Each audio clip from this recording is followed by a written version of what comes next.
So WitchTOK is a massive audience of people who believe that they're witches.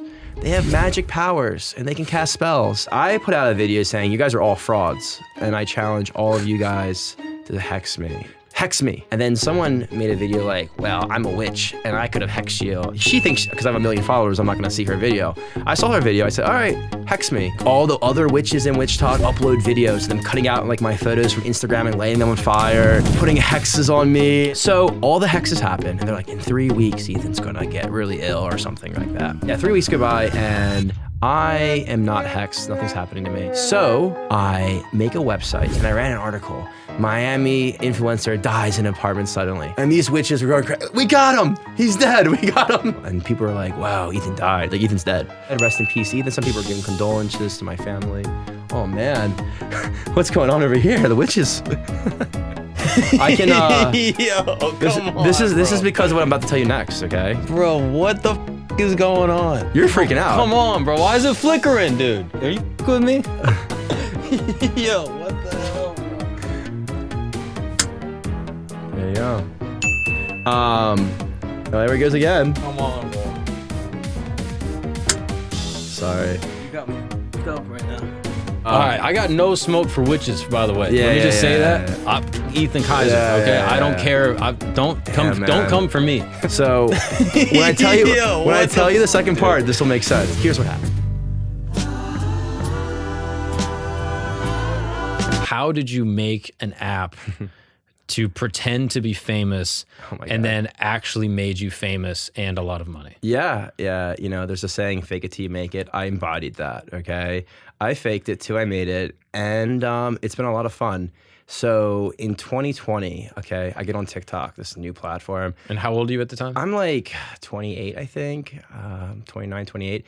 And I'm like, I just had a company that I started and kind of failed, and I had a lot of free time, and I got a corporate job, and I'm like, I'm gonna do this social media, see how it goes, until I figure out my next idea. Well, this next idea that I built was this live streaming app, but it wasn't a real live streaming app. It was a fake live streaming app where it looks exactly like Instagram. It looks like you have 50,000 people watching and the comments are all coming in. And I moved to Miami because of COVID, because everything was locking down. So I would go out in Miami with my fake live stream. I just go up to random restaurants or clubs, and I go up to like managers or a bunch of girls. I'm like, hey, I'm live with 50,000 people. What do you want to say to them? And I would record all these interactions. And when I tell you, people's jaw would drop. I mean, I've never felt. This is like a human experience that only so few until now could ever have, which is the feeling of being so desired, people clawing over each other to be next to you in your live stream. This was like surreal. And I couldn't believe how quickly people would just change up. They just wanted to be my best friend.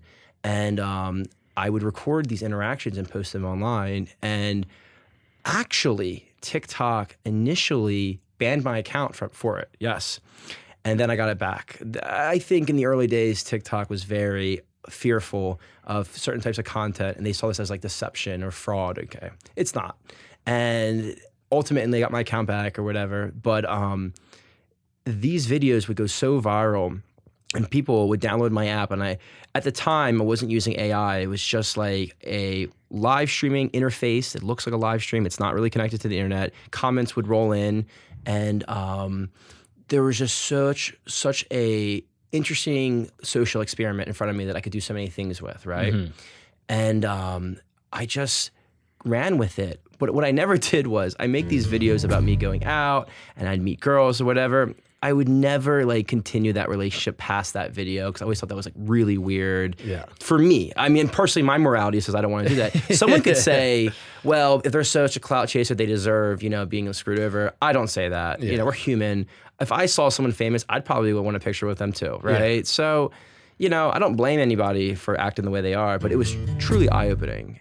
And it's a very interesting app. And what was the original like impetus, like that idea? Yeah. Like where did the idea spark from? Do you remember the moment? Yeah, I think I was in the shower in Miami, and some kid someone I knew or something, mentioned about how one time he got into a New York City club because he showed them his Instagram following, except he went on like the website version of Instagram on his phone and changed the HTML page to make his followers larger. Like he edited the HTML, which you can do on a website. So essentially he just changed the following number and made it look like he had more followers, and he got in. I thought, wow, that's kind of interesting. That's kind of funny. That's like a good video. And at the time I was already doing like kind of like this social engineering, like how I get through life using engineering to kind of like hack the human brain, right? To get things I want.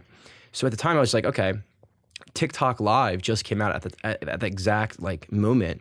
And I'm like, I could totally, replicate this interface and make it look like I have tons of viewers. And initially that's what I did. Then TikTok banned my account. So I then made it look like Instagram and didn't make it look like TikTok, and they were cool with that. So Oh, hilarious. yeah, I had to like go back and forth with them a little bit, but I got it back. So Wow. yeah, it was the early days of TikTok. It was really a Wild West. Hey, what's up, guys? Sorry to interrupt this amazing program, but I need a little bit of help. If you're watching this on YouTube, you can probably see our subscriber number right down here. And if you're able to, it would mean the world if you could subscribe. That is the best way to support this show, because when you subscribe, I'm able to show it to potential guests or to different brands and stuff like that. And it really, really helps grow the show, get us cooler guests, have cooler conversations, and it helps everything so, so much. So if you don't mind, thank you so much. Let's get back to it. And was the reaction from people you were using it with immediate? Like, do you remember the first time you used it with someone? Yeah, I mean, I was nervous. I was super nervous. And I'm at this pool party in Miami, and I go up to like a group of girls, and I'm just like, hey, I'm just live streaming. Do you guys want to be in my video? And they're like, I don't know, whatever, yeah.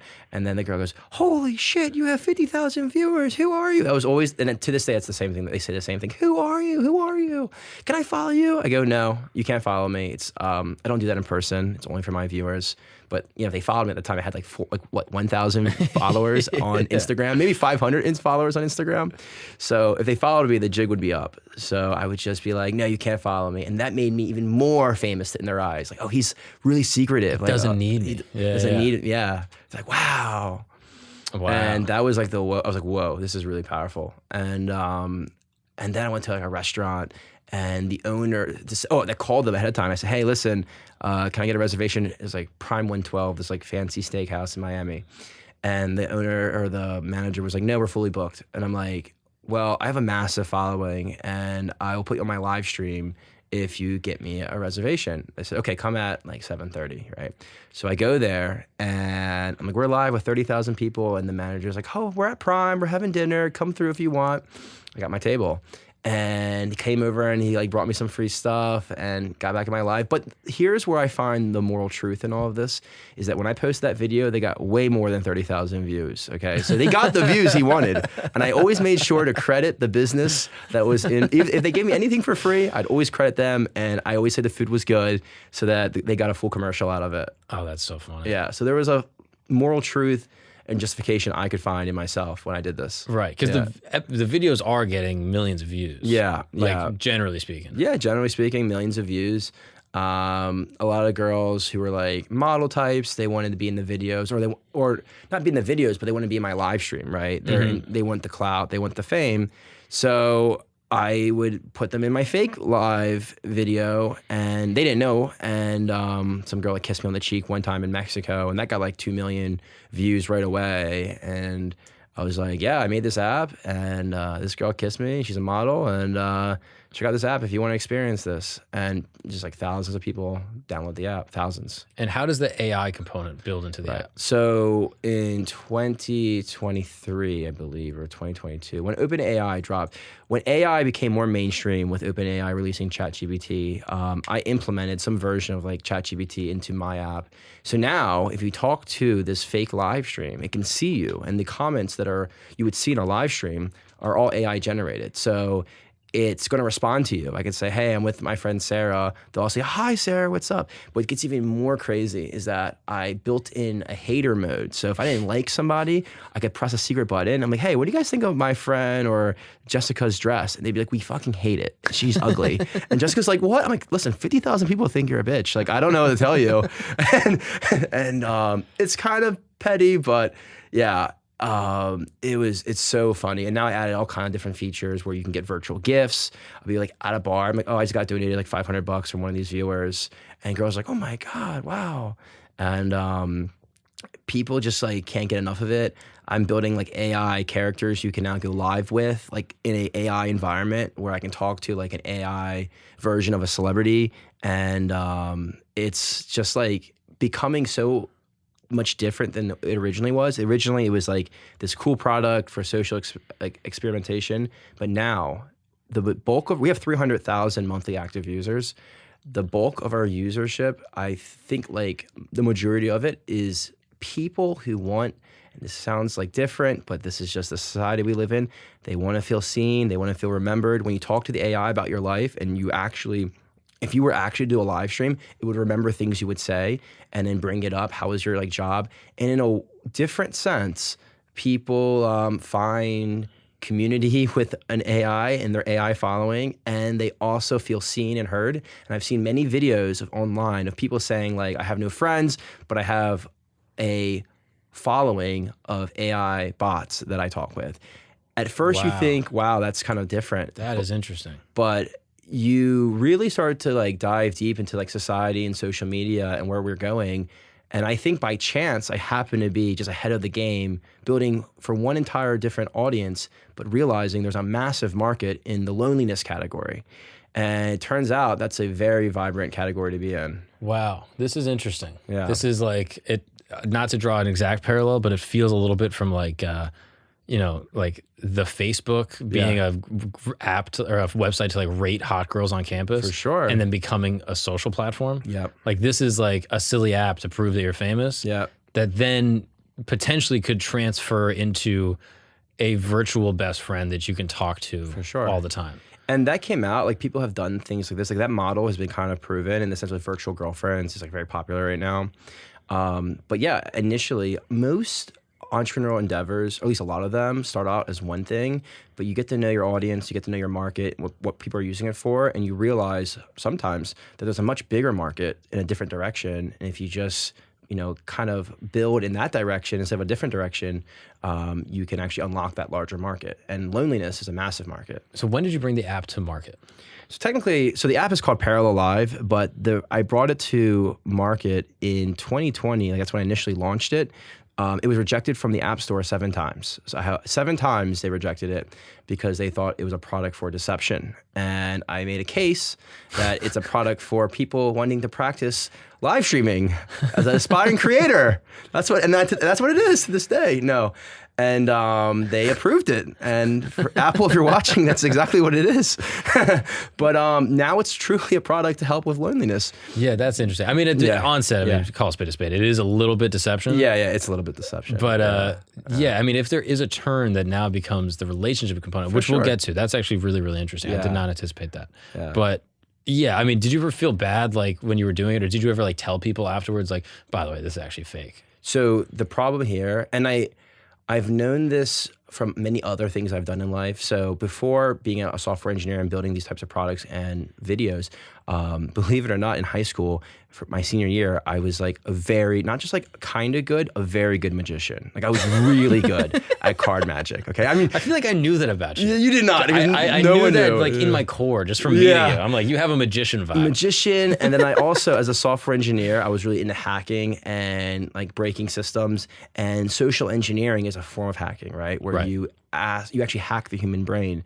There's many popular characters in the past from like the 80s. I think Kevin Mitnick, he recently passed away, but he was like a very big hacker, and he went to jail because he called AT&T saying he was someone else, like the CEO or an executive, that he lost his password and that he needs it right now because he's a meeting he's going into, and that he gave the name and you are, where the name of the secretary was, and I was just in the office, but now I'm in this meeting, because he gathered all this information, and the secretary would be like, oh yeah, here's your password, it's reset. Then he'd log in and steal information, et cetera. Right? Wow. So he didn't actually hack a system. He used the system as it was intended. He hacked the secretary's mind, right? Right. Social engineering is hacking the mind. Well, that is a lot of hacking in general. I think when people hear hacking, they think, you went in and with the code, with the green lines, and you went in there. The green lines, yeah. It's like, no, hacking is like you are going through, getting someone's email, finding a like resetting that email For sure. to whatever the original email is. Like you're basically following normal channels and using like, codes to reset. Oh, what month were they born? You're like, I know what month they were born because they have it publicly on their Facebook, yada, yada. That's like one version of it, and you're completely right. There is a much deeper version of it, which is like actually breaking applications. But yeah, what you described is like the majority of hacking, really. It's just like using information, deciphering it, guessing passwords, things like that. You know? Phishing, which is where you make like a fake site, someone signs into it, then you steal their information. That's like how all like accounts get. There's taken. some that are good now. Yeah, and they're all pretty good at this point. I saw one recently. This happened to a friend of mine's grandfather.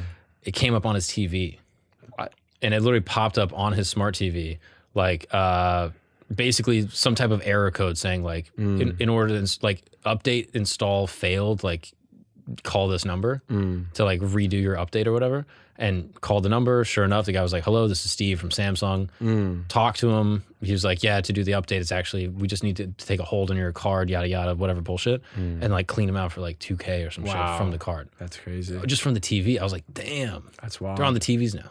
I mean, TVs are connected to the internet, right? So all the smart TVs. Yeah, exactly. So it was just like very, very clever. So I digress. All that to say, a lot of social engineering is effectively hacking the brain. Right. So a lot of times, like when I'm building products, like I'm looking at it from like, there's like objective I want to acquire, right? And like, how can I go about it? And sometimes there's like moral and ethical dilemmas. So you ask me, do I have any moral problems with some of the things I've done? And the answer is like, yes, sometimes. And I have to be very careful because I hold myself to like a very high standard. And you might not see that in my content. I think my content comes off as like, I don't give a shit. I really do give a shit about the things I say, and also whether something is against like my own moral code. There are some things I will not do.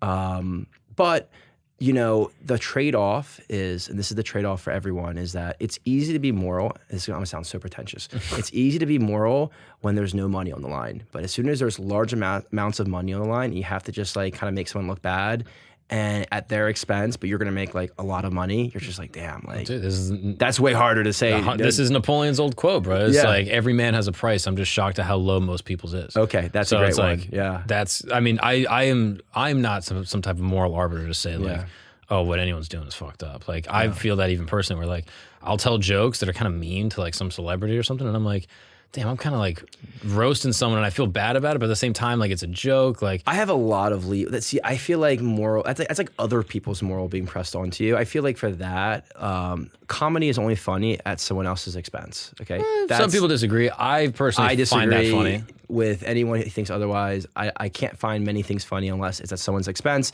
And sometimes it's my own expense, which is okay. You can laugh at yourself. It's life, right? Right. So yeah. I don't have any problem with that. You're okay if someone makes fun of you. That it happens. And they call you a gay polar bear. You're okay with that? A gay polar bear is fine because I'm not gay or a polar bear. I mean, you are. But dressed. if they get close to like the actual truth, I might get a little annoyed. Yeah, of course. So yeah, I mean, I've had pretty serious cancellations.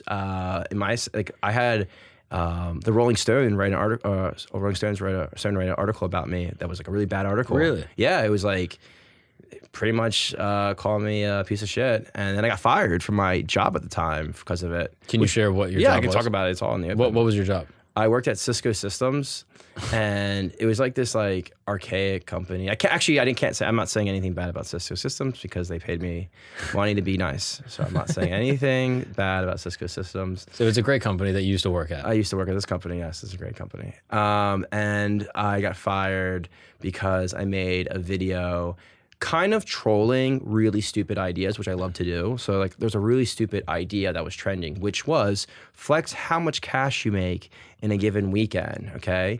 And guess who were the biggest viral users of this trend? It was strippers. So strippers would flex how much cash they make. By literally like holding up stacks. And they'd be like, one girl in particular, I made $30,000 stripping in Vegas. And I'm like, were you just stripping? But whatever. Damn. And she had all this cash, and you see her taking it and putting it into like a sock drawer. And I'm just like, you're not putting that in the bank because you're hiding it from the government, probably. So I made a video like, hey guys, she's probably not putting that money in the bank because she's hiding it from the government because she doesn't want to pay taxes on it. So I'm going to fill out this form, the 83 something IRS form, and report her to the government. And I'll get 30% of whatever the government collects. This is all factual. This is not a made up story. This is a true, on the government website, whistleblower. And I was going to report these strippers to the IRS. And I didn't actually fill out the form, but I was showing people through devil's advocacy that they shouldn't be posting money on the, and I put in the description of these videos, hey, this is just a joke. I don't actually report. You didn't actually submit it? No, I actually put it in the description. Okay. I didn't submit it. And this is a joke, but you should be careful with your money on the internet and flexing it because you're gonna get robbed or audited, which might be considered robbery in some people's minds. So essentially, and these videos go viral and people start tagging me, oh, get this girl. And I would like, oh, I'll be taking your 30%. I'm like, oh, commenting, and they would delete their videos. And it was like so funny because that entire trend of like strip talk and flexing their cash was just killed by me. I killed it. But there was a price to pay because there was a massive outcry with World Star Hip Hop and a few other major media outlets like posting about like my videos, and they're like, watch out, there's a snitch on the loose, be careful. Like I was snitching apparently. And then I mean, you are snitching. I wasn't snitching, but I was posing as a snitch. Yeah, it was very funny. Oh, I loved it. It was the funniest thing ever. And ultimately Rolling Stone did this article, but these guys were just like absolutely ridiculous. I mean, they attacked me the whole time. And there was something about being said, like there was a lot of factually untrue representations, and I could have sued them, but I kind of liked it. Like I kind of enjoyed the attention and being a little bit of the villain, really. And I think that to some I was a villain, but to many, like I was really displaying the dangers of flexing your money on the internet. And I think I might have helped some people not get audited if they didn't post their videos that they were going to post, right? But in the end, like the only thing that happened was like, yeah, I got fired from my job. They called me into the office. They're like, this is how HR fires you, by the way. They go, hey, Ethan, how's it going? I go, oh, it's pretty good. It's like, are you having a good day? I'm like, yeah, I'm having a good day. Like, well, today's gonna be your last day. You're just like, whoa, okay.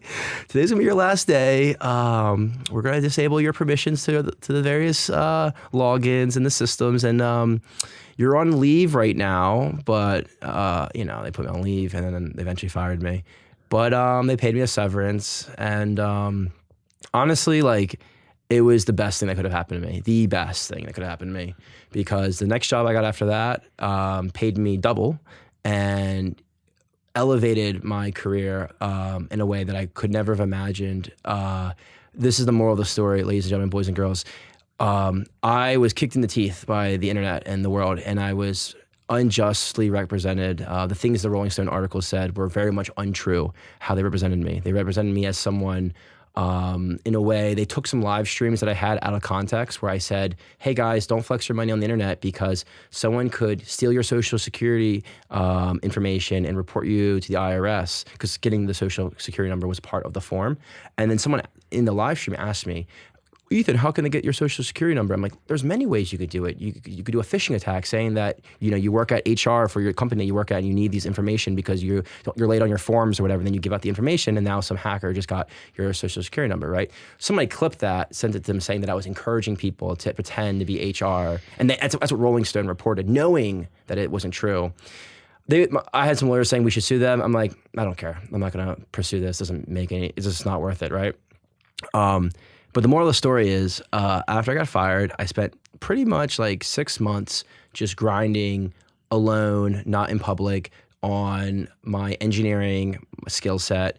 And I got hired at one of the top tech companies. I was making double than my previous job, like 2x. Is this the tech platform you're currently with? Yes. And it's the moral of the story is sometimes like getting kicked in the teeth. I feel like the champions of the world are the ones who rebound, because we're all going to get kicked in the teeth. It happens to everybody. It's really how you rebound. And I've never been the one to like fall. Like, I mean, I get kicked in the teeth, but I'm not one to feel bad for myself, right? And I surely was upset about certain things, but I was more angry. And I think you have to have an ego. Like I have an ego, and I know I have an ego.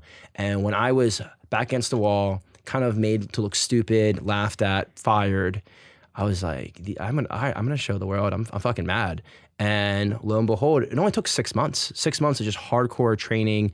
When I say training, I'm talking about like doing engineering problems, going to the gym, like everything, like making content. And in the end, I came back way stronger than I previously was in all aspects of my life. And shout out to the Rolling Stones for helping me get motivated. So year to date, since the app has rolled out, you had mentioned monthly users before. Yeah. Can you share how many monthly users you have again, and roughly how much money you've made from the app in total? Over $1 million, but dollars generated from this app. But it's actually just like growing at a rate, like 100,000 new users a month at this point. So it's growing. It's like 400,000 active users a month. Yeah, so I think we'll do about $100,000 we're in March this month. We should do around 100,000, maybe a little bit less depending, but around $100,000 this month. We took no outside money. So this is just money I have no investors. I have no co-founders, no employees. It's just me running the show and my 1 million users. And it's growing. Like my monthly recurring revenue is increasing every month. You said 1 million users? 1 million users. Wow. Yeah, 1 million downloads. Okay, Okay, that's fair. Around 300,000 to 400,000 active users. Wow. So people come and they go. Sure. Some people chat with the app every day. Some people don't chat. They only use it when they go out because they want to look cool in front of their friends, whatever. So there's different use cases for the product, but it's been a crazy journey. That's really interesting. Yeah. And so now there's an AI component, like you had said, where you can chat with. Right. So you're basically, is it still the same interface that people are chatting with? I mean, or are there different interfaces? I've improved the interface, but yeah, it's mostly the same. It's like an Instagram live stream, essentially. I might make other ones in the future for like Twitch or whatever. But to be honest with you, I found that people don't really care that much about the interface. Like it needs to look like Instagram if they want to like prank their friends or whatever. But the reality is that majority of people just like the AI. The AI component is what really made this thing like kind of pop off in the last year. Because I had like maybe like 100,000 users for like 2 years prior to 2023. So like 2020 to 2023-ish. So around that period of time, I had about 100,000 users total. Made a little bit of money from it, but like not a ton. And then when I implemented AI, that's when it like just took off. And how are people actually using it? Are they talking in the way I'd be talking right now to a live stream, and then text is coming up in the way people are responding? Yeah, exactly like a live stream. Yeah. Wow. And the AI is listening to you. It's seeing you. There's different modes you can have it in.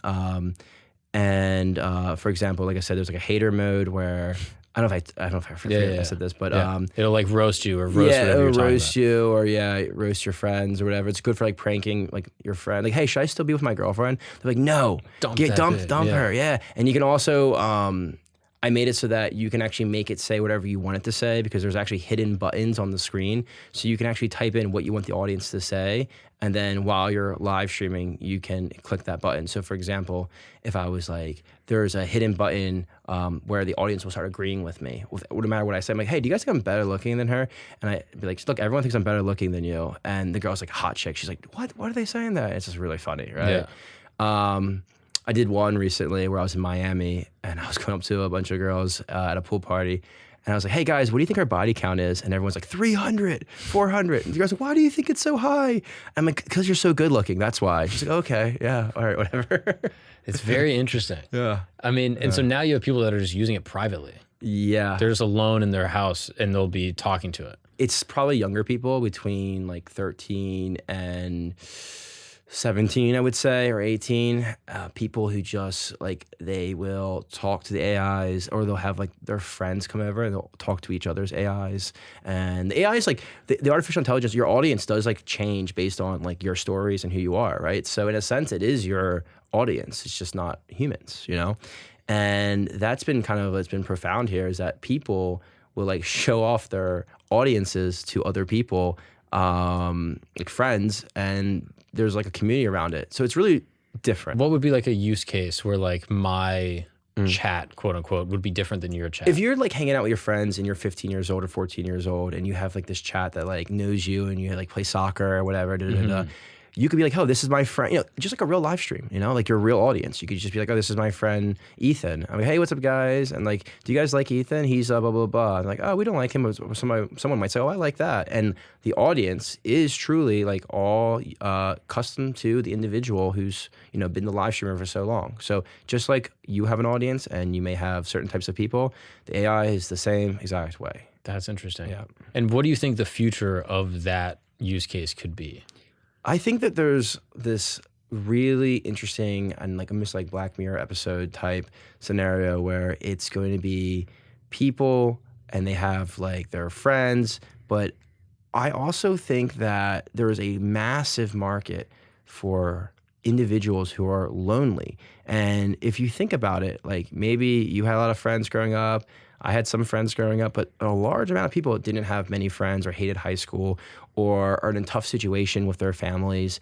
And they just need something to turn to be seen, to feel loved. And if they're not getting that in their human relationships, they can get it in their AI relationships. And I think as internet dating was taboo in 2002, 3, 4, when I was growing up, 2005, it is not taboo, it's the norm. And I think the norm of AI relationships will only increase. And I've already seen it, so I'm a believer. Do you think this will be purely platonic relationships or romantic relationships as well? I don't know. I mean, I think it could be romantic, but I don't know. That's like one of those things where like I hope it doesn't become like people becoming romantic, because in a small sense you're giving up autonomy. Like when you have a romantic partner that you're seriously with, like you do lose autonomy. Like they have power over you if you truly care about them. I don't know if I would want to give a machine power over me, right? So yeah, I think it's going to happen. It probably already happens today, but I think regulations and society will push back from an external factor. If you let it grow on its own, I think it'll happen among young people pretty easily. But I think like smoking and tobacco is very dangerous. There will be regulation probably to prevent some form of like deep-seated relationships with artificial intelligence. I think that's a good idea. So you don't see yourself developing the app to become your virtual girlfriend, virtual boyfriend? No, I don't want to do that. I don't think that. I mean, I think here's the question. It's like, Ethan, if there's this massive market opportunity and your audience wants this and they want to have all these girls hitting, oh my God, Ethan, how was your day? Wow, your audience loves you. It's all women. I just don't know if I could do it. I don't know if I could. Maybe I would have enough success with the product where I say enough's enough and I don't need to. Mm-hmm. The reason why these things happen at companies is because they have investors, right? You have to have increased shareholder value. So in the end, you're always going to optimize for what's going to make the business more money. Well, I don't have that problem because it's just me.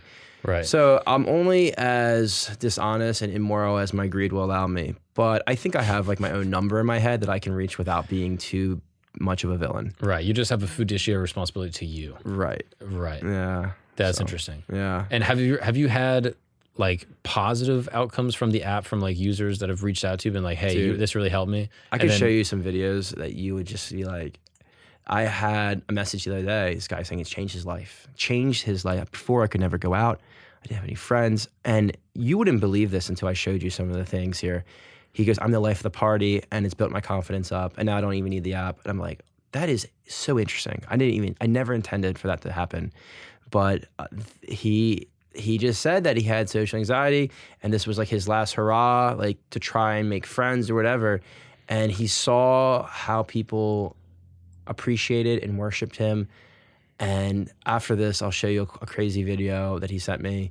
And he's like, I'm an OG user. I've been using it for years. I don't really use it that much anymore, but it's changed my social life. In a weird sense, it was like a training wheels before you ride the bike. And I could never have imagined that was going to be a use case, but it is. That's interesting. Yeah. Yeah, this is such an interesting thing. Like I'm curious about what it could become. Like I know you kind of touched on it, like with the AI friend component. Like, do you see this?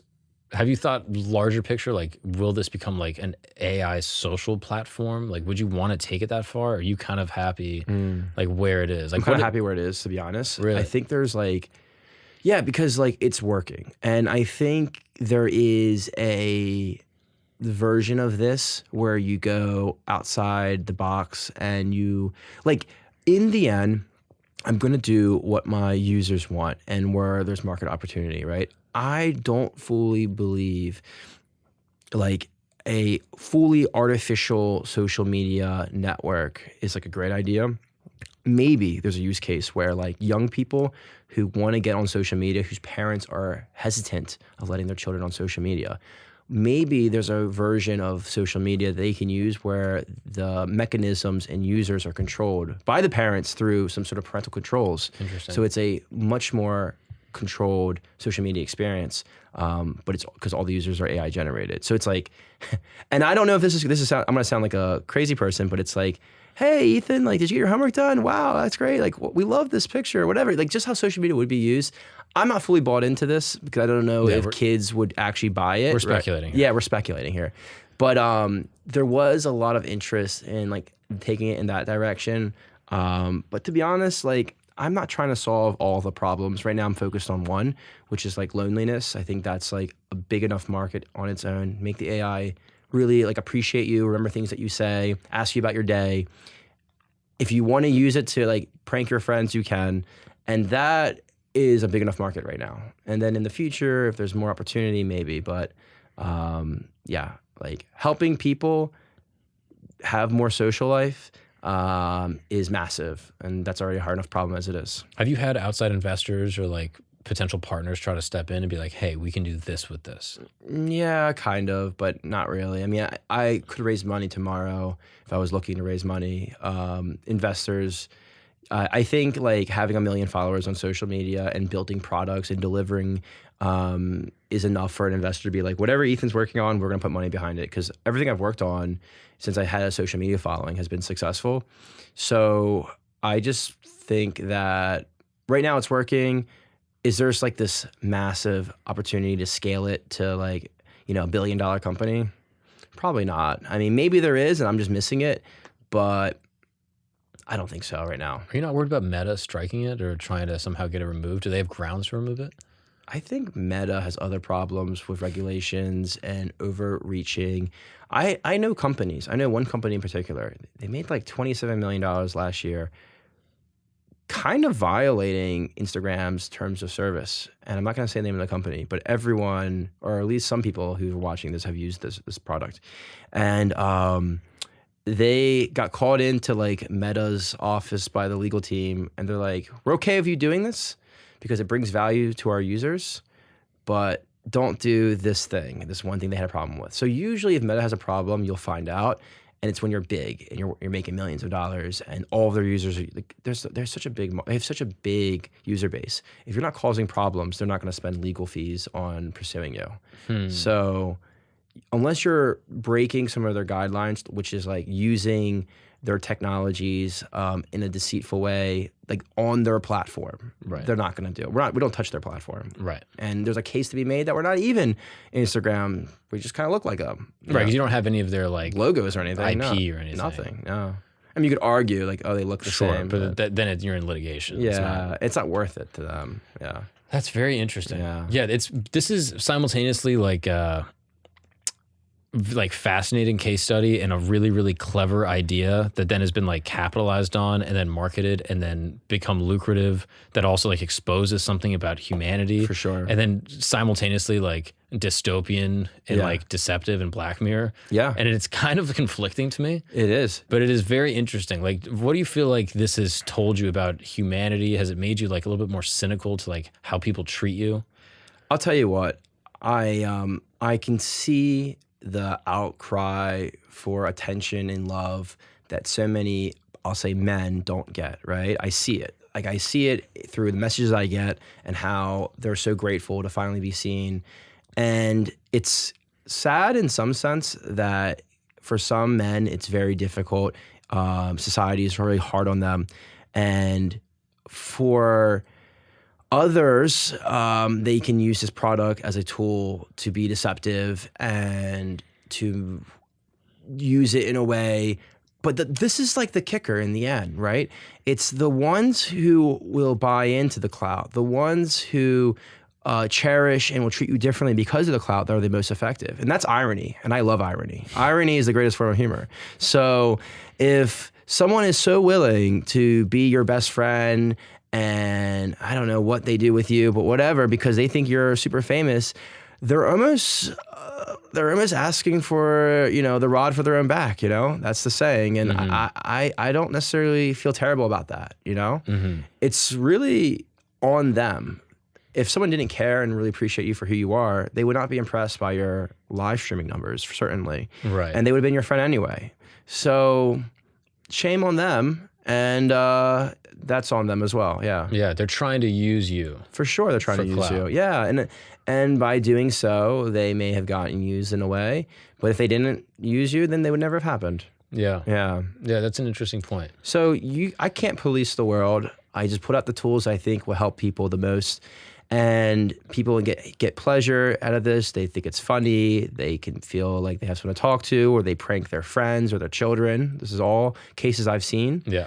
And I haven't really heard many cases of people saying like, oh, someone used this on me and I bought them a drink, or I hooked up with them. And I've actually never heard this, not once. Yeah. So if you had heard that, would you ban a user from the app if you felt like they were violating the quote unquote like terms of service? Well, they're not violating terms of service, but if I felt like they were using it in a deceptive manner, yeah. Would I ban them? We don't even have a mechanism to ban people, so no. Yeah, you can't really. I mean, I don't ban anyone. I guess like I haven't built that. Maybe I should build that. Yeah. Let's get, I want to build that. When this airs, you can be banned if you break our rules. I mean, because to me, I'm like, I do see the benefit where I'm like, yeah, if you can create.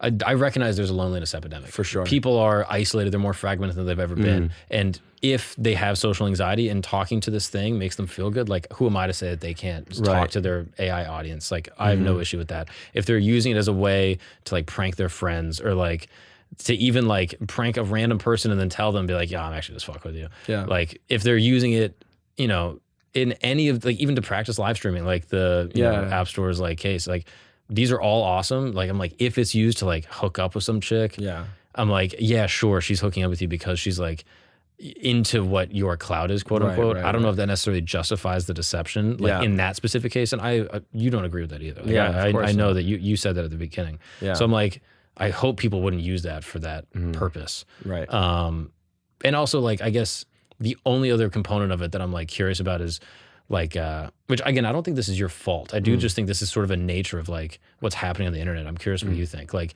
people having sort of like schadenfreude at these like hot girls that are getting deceived, where they're like, oh, dumb gold digger, dumb bitch, like you deserve this, you fucking whore, yada yada. Like there are guys that I think have like kind of like some chagrin over like seeing these like quote unquote gold diggers, which again I don't think is your objective, but so that red pill community is vibrant on the internet.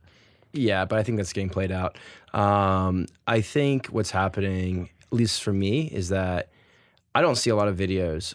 I see 0 videos on the internet of people using my app. So all the videos of my app are from me when it comes to that kind of stuff. And that kind of stuff I do with the consent of girls when I post it. So I go to Miami, I go out, I use the app, and then I get people's Instagrams and I tell them later on, it was a joke, but can I use it in a video? And everyone gets the final cut. I don't want people to be upset at me. Nice. So all the stuff you've seen on my social media, every girl has approved of the message. And yes, guys will say mean things and nasty things, but that is for the girl to decide if she wants that attention or not. It's on her. Yeah. And that's her call. Yeah, 100%. Yeah. Is there a concern that if it gets, like this is one of those apps that if it gets too popular, that it actually will become less popular? It's not the concern. I hear this all the time. This thing has been out for 3 years. And if I walked out into that store right there and I said, hey, I'm live with 50,000 people, everyone would freak out. Yeah. Okay. No one knows. Okay. Maybe around certain demographics of males, but it's almost like the best kept secret from like the female population. None of them know about it. That's interesting because it's not for them. My content. If you're a hot girl, you already have the live streaming potential of 50,000 people. You know what I mean? Like in terms of social equity. Yeah, maybe. But the thing is that when I make my videos, the algorithms are so smart. All my audience is men, like 99% men. So they've never even seen the app, even though it's almost commonplace among like certain male circles where they'll be like, oh, I've seen that, that's funny. But among females, they've never seen it. That's really funny. So yeah, the algorithms just do its job, and yeah, because it's not for them. Like they wouldn't be served this content for sure. I mean, this app's getting like popular in like UK now, in Spain, France. Oh, and there's language models where it can be different. Oh, languages. It's different languages, 16 languages. Wow. Oh yeah. Oh no, we're taking care of it, and it's just I will say, people who know me, okay, girls I'm friends with, I'll get calls from Miami. Hey, some guy just tried to use your app on me. No. And I go, please be nice to my customers. That's so funny. But don't be mean. And it's like, I mean, almost every weekend. And yeah, there's like a handful of people who know me. But other than that, like, no girls really, I never get called out by girls about my app ever. And I feel like if they ever did, it would just be funny. Like, who cares? Like, unless you're really being weird, you know? But, you know, other than that, I think it's like a good laugh. I mean, that's hilarious. Yeah. I mean, it's very, very interesting. I do think that the positive use cases are really cool. And I'm curious to know like where it could go from there.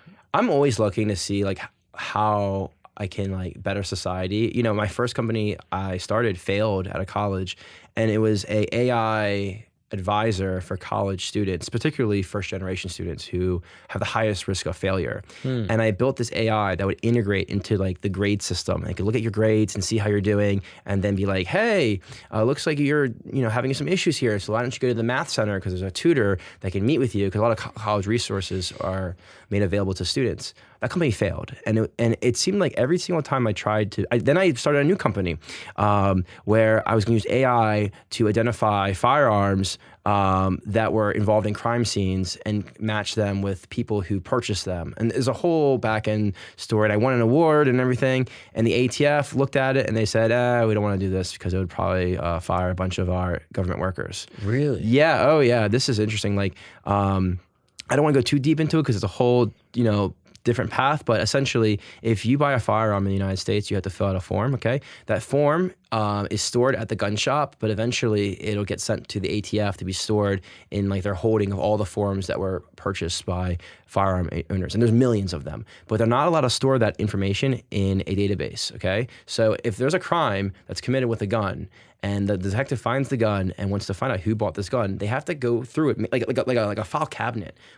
Thousands of people have to manually go through. What they do is they scan the forms, and they have a screen, and they just tap, and they go form, next form. They have to manually search by hand through all the forms to find out who bought that firearm based on the serial number, okay? So it takes weeks to find out while the criminal is at large, maybe committing more crimes. So we built a system where it's like, okay, we're not allowed to have a database because of gun owners' privacy. It was a law that was passed in 1979. So, they didn't want gun ownership information to be in a database, because then if laws ever change, they could, take your guns or whatever, right? So our AI system would look at the form, read the serial number in real time, and then look at the next form very fast. So you didn't need humans anymore. And we won an award, and then we showed it to the ATF, and they're like, no, we can't use this. And they didn't really give me a reason why. And I realized they had thousands of employees working in West Virginia. That go through files. Yep. And it just seems like every time I built things that try to help society is pushed back. And then I build things to help my own ego, my own social media accounts, my own, I don't know what to say, just like self-righteous, whatever, and riches, and society has opened up. That's capitalism. Like, there it is. That's capitalism right there. How'd you know this was a problem with the ATF? I saw a documentary. Interesting. And I built it like the next week, and I went and presented it at TechCrunch, which was this conference, and we won first place, 10 grand. And then I called up the ATF. I'm like, hey, I have this product. Can I like show it to you guys? And I talked to the director of the Trace Firearms division, and he's like, this is really cool. But then the head of technology is like, no, we can't do this. And it's like, kind of just like, oh, we'll give you a call. And they never called. Wow. So annoying. Yeah. That's very interesting. Yeah. And so can you tell me about WitchTOK? Yeah. So what is WitchTOK? Oh my God, WitchTOK. This is just something else. I've never even like talked about this outside my own content. So WitchTOK is a group of individuals, actually a massive audience of people who believe that they're witches. They have magic powers and they can cast spells, and you better not deceive them because they will cast a spell on you. And many people find this funny, but in some communities in South America and Mexico, in Texas. Santeria. Oh my God, don't even, the witches, the brujas or brudas or something, I don't even know what they are. But I put out a video saying you guys are all frauds, and I challenge all of you guys to hex me. Not the religion, the Santeria stuff, but I'm talking about like the witches who think they have magic powers. Hex me. What's up, guys? We're gonna take a break really quick because I need to tell you about one of the new sponsors of our show that I'm really excited about. It's my good friends over at Ketone IQ. All right. If you're anything like me, you're addicted to sugar. You'll love it. It's nonstop. You think about it all day. You get cravings like crazy, and you just want to stuff your face with bad food. This is a problem. All right. Because if you're like me, you like to work out, you like to be healthy, you like to have energy. And the problem is when you're eating sugar all day, it actually makes you more lethargic. It takes your energy away. So what do? You pick up some of these Ketone IQs. All right. A Ketone IQ, this is basically like a little energy shot, but it doesn't have caffeine. It doesn't have any added sugar. It's not genetically modified. It is all the natural goodness that you need in one shot. All right, this is used by endurance athletes all over the world. The Ketone actually just partnered up with one of the greatest cycling teams in the entire universe. They won a bunch of the last, world tours. So I'm telling you, it's used by the best. Basically, it's going to give you natural energy. So whenever you get a little sugar craving, you get that little itch for a little treat, you pop one of these bad boys, that craving goes off, and you will be able to hold over until you get your steak dinner. All right, I'm telling you, if you are looking to be a high performance athlete, if you're doing, keto, or even if you're just a guy like me that likes to work out and try to be in your best shape, this is what you need. All right, this is Ketone IQ. And if you're interested, Ketone is willing to do a little deal for the listeners of this program. Yes. You can save 30% off your first subscription order and receive a free 6-pack of Ketone IQ when you go to ketone.com. That is ketone, ketone.com/camp. Yes, CAMP. You're going to get 30% off your first subscription, and you're going to get a free 6-pack of Ketone to try when you go to ketone.com. That is ketone, ketone.com. Let me just tell you right now, this stuff doesn't taste great, all right? But that's how you know it's good. That's how you know it's working, okay? I don't trust the stuff that tastes too good. It's like, oh, it tastes like candy. Yeah, it's probably not good for you, okay? Ketone, it's all natural ingredients. It's absolutely amazing. No caffeine, no sugar, none of that crazy stuff. It just keeps you going through the day. All natural energy. Let's get back to the show. How did you find out about WitchTOK? It popped up? Somebody made a video, I made a video a long time ago about I don't believe in spiritual stuff, like demons and ghosts. Actually, I know it's not real. I know for a fact it's not real. I used to break into abandoned places, graveyards, hospitals, live stream everything, get like 10,000 viewers. I go into an abandoned hospital with a Ouija board, and I would do everything I can to get myself possessed. For like 30, 40, I did it for like 3 months. Everything I can to get possessed. I tried so hard. I did all the rituals, everything. Nothing worked. So either the demons don't want the smoke, or they're not real. Maybe they don't fuck with you. Maybe they don't want to possess you. They don't want, I said, I want to get possessed so I can take the power and take over the world. That was my whole premise, okay? Yeah. And people just tuned in. And I went to graveyards.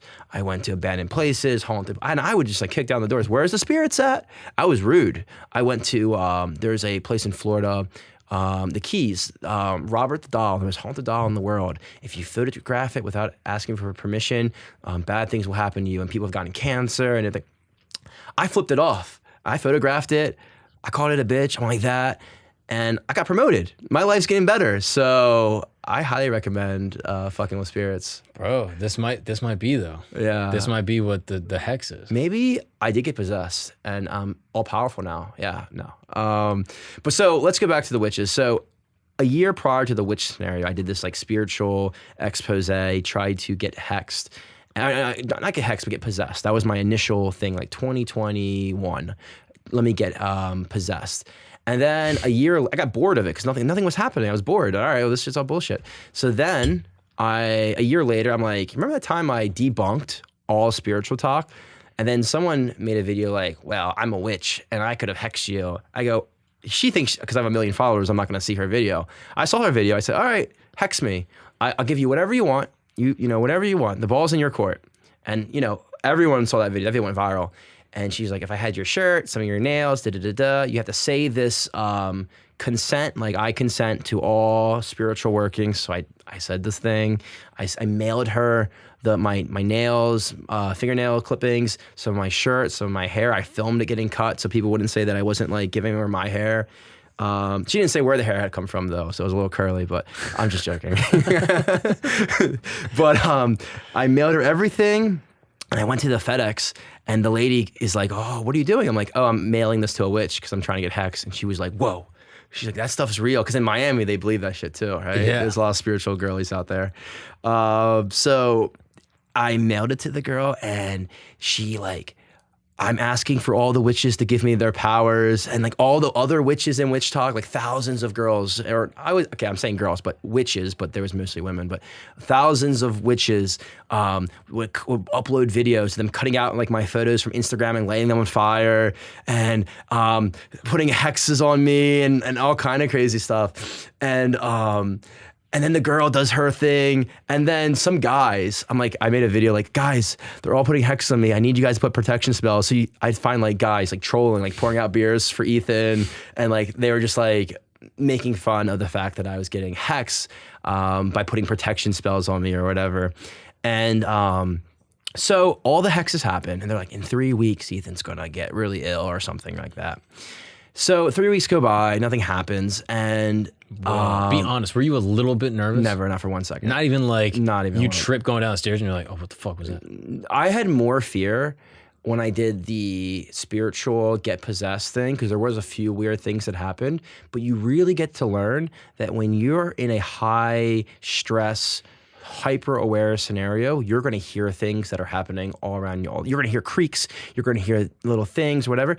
That's happening all around you already. You're just not paying attention. But when you're in high aware, imagine watching like a horror film that really impacted you. You're really scared, and you go to bed that night, and then you think you hear something. That's like the majority of like these ghost experiences. Okay, it's not real. It's not there. I tried everything I could.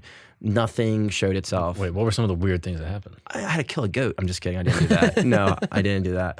But I did other things that were pretty questionable on graveyards, like anywhere where it's going to be. And I actually reached out to people in the I had a large audience, like millions of people watching my videos. So surely enough, anyone in this space, in the but the ghost space, I have the authority to reach out to them and they should respond, right? Everyone from ghost hunters, they all ghosted me in an ironic sense. No pun intended.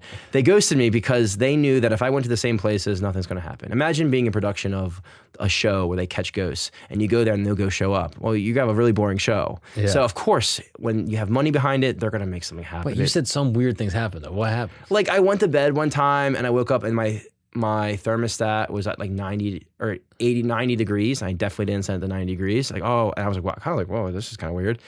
And then I took a video of it, put it on my story, and I'm like, guys, this is like, I don't know. And I was truly like trying to find out if this shit was real. And someone's like, oh, the batteries are low if you look again. And the batteries were low. And what happens is it can die and turn back on, but it resets to like factory settings, which is like 89 degrees. So I changed the batteries, and guess what? It never happened again. So you see, these things happen, but your brain, if you didn't know any better, right, you would be like, oh, that's a right. Puzzle solved. Your right? brain's a narrative machine that's going to try to create a story out of whatever thing happens. This is confirmation bias. When you have a predetermined conclusion, you're going to find evidence to lead to that conclusion. But if you truly are being objective and you're looking to find answers to big questions and you're being objective with yourself, replace the batteries and you'll find out that it's all just the machine doing its thing. Makes sense. Yeah. So 3 weeks go by. Yeah, 3 weeks go by and I am not hexed. Nothing's happening to me. So I have a little fun with it, okay? I make a website, okay, that looks exactly like a real news website. I gave it a title, I think I said news7.com. And I copied a real news site, okay? And it looked 100% real. Like the ads worked and everything. And I ran an article. Miami influencer dies in an apartment suddenly, okay? And I put it on a website, Miami News, and I leak it to some witches, okay? And these witches were going crazy. We got him. He's dead. We got him. Well, take him home. We got him. And oh man, these witches were rejoicing. And I stopped posting for like a week or two, and people were like, wow, Ethan died. Like Ethan's dead. And I was just chilling. Like I was having so much fun with it. And I made sure the witches who were like the biggest, like they waited before they posted because they wanted to make sure I was dead. And they were happy. They're like, we got him. We got him, boys. But they actually had videos like celebrating your death. There's videos still up celebrating my death. And how long did you wait from the leak to when you came out? I probably leaked, like I stopped posting like 2 weeks and then I leaked it because people were like, where's Ethan? What's going on? I kind of let the audience wonder what's going on.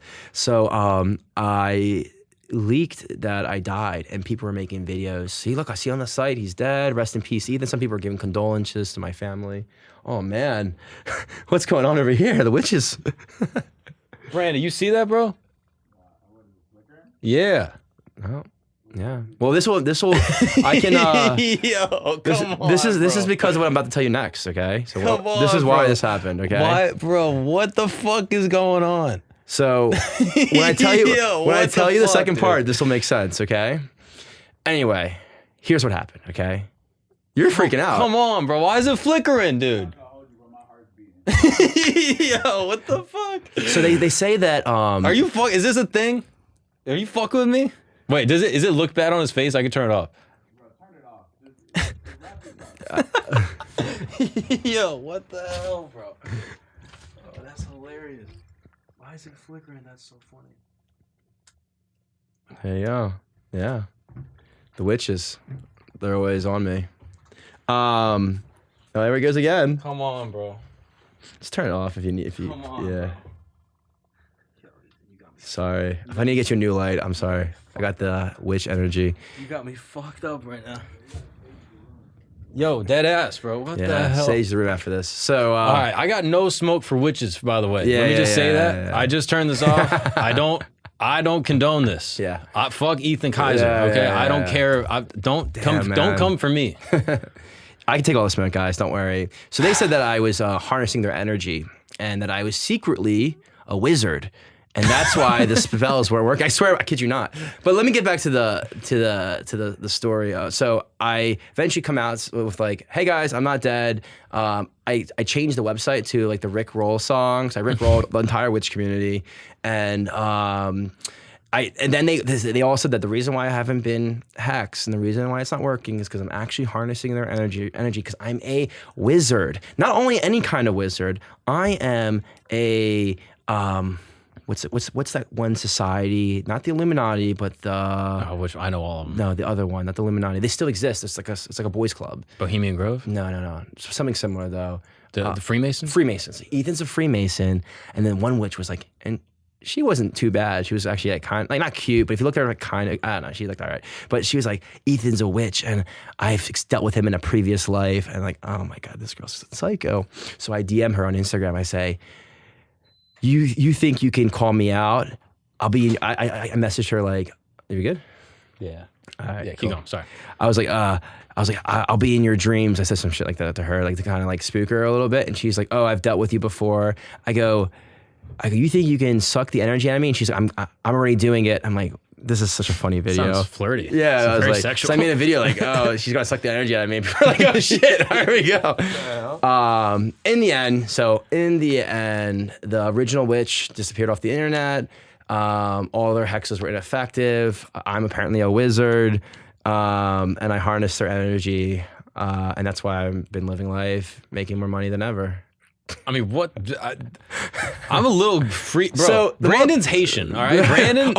they fucking bro. love that shit. Yo, yeah. Brandon, what? You're as a Haitian man, is this not scaring you? Brandon's dead. He's dead. Yeah, I took care of that. So the moral of the story, guys, if for those who are listening, if the hexes work, my life has only gotten better. So I highly recommend getting hexed. But maybe that is ultimately what the hex is about. You know what I mean?